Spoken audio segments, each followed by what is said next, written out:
Ehdottomasti kannattaa osallistua arvontaan. Mun on helppo sanoa, mä voitin. Mutta voi olla, että säkin voit voittaa.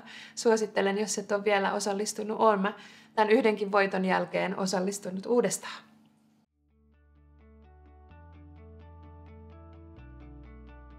Yes, mun nimi on Tata.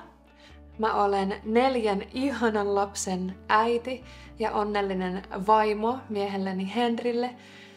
Ja me täällä pienessä 74 asustamme onnellisesti. No niin kuin voitte arvata, niin tämmönen joukko saa kyllä sotkua aikaiseksi ihan perusarjessa. Joka päivä riittää siivottavaa ja oli kyllä niin onnellinen tilanne, kun sain kuulla tästä arvontavoitosta. Vuoden ajan sain ihmeellisen avun äitinä meidän kotiin. Ja tykkäsin erityisesti siitä, että joka kerta siivoojat olivat hyvän tuulisia ja luotettavan oloisia ja lähes aina oli samat siivoojat paikalla, vaan sairastapauksissa oli, ettei ollut tuttu siivooja vastassa. Ja he oli aina ystävällisiä ja hoitivat työnsä upeasti.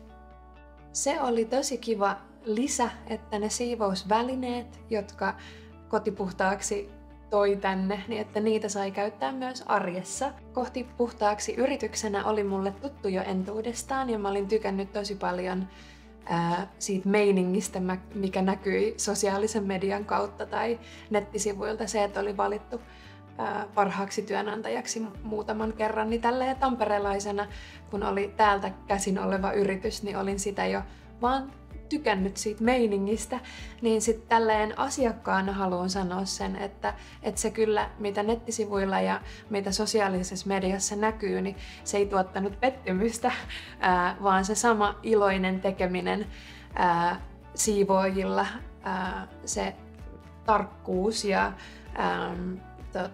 kaikki se, niin se näkyi myös täällä kotona.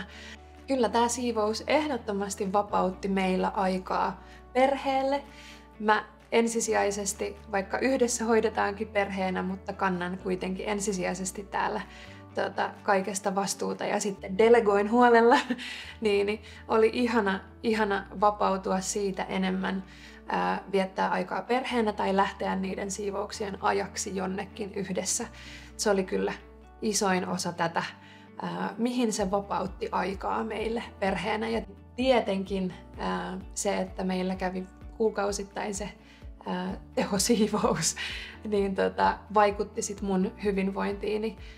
En osaa sanoa mun perheenjäsenistä, he ei ole yhtä tarkkoja siivouksessa kuin minä, mutta mulle varsinkin se toi paljon rauhaa ja iloa. Pystyi ihan eri tavalla lepäämään kotona, kun oli siistiä. Meillä kävi jo muutama vuosi sitten tämmöinen kartoituskäynti. Silloin mietin, että otettaisiko jo siivooja ja sitten vielä taloudellinen tilanne oli sellainen, että ei pystytty siihen, mutta jos on semmoinen, että pystyy tähän erottamaan varoja kuukausittain, niin suosittelen kyllä. Erittäin hienosti meni kartoituskäynnit ja suunnittelukäynnit ja kaikki siivouskäynnit sen jälkeen. Ja tämä kartoituskäynti niin ei velvoittanut silloin mihinkään. Eli hyvin voi sitäkin kautta tutustua tähän palveluun, että olisiko tämä se, jonka haluaisi ottaa.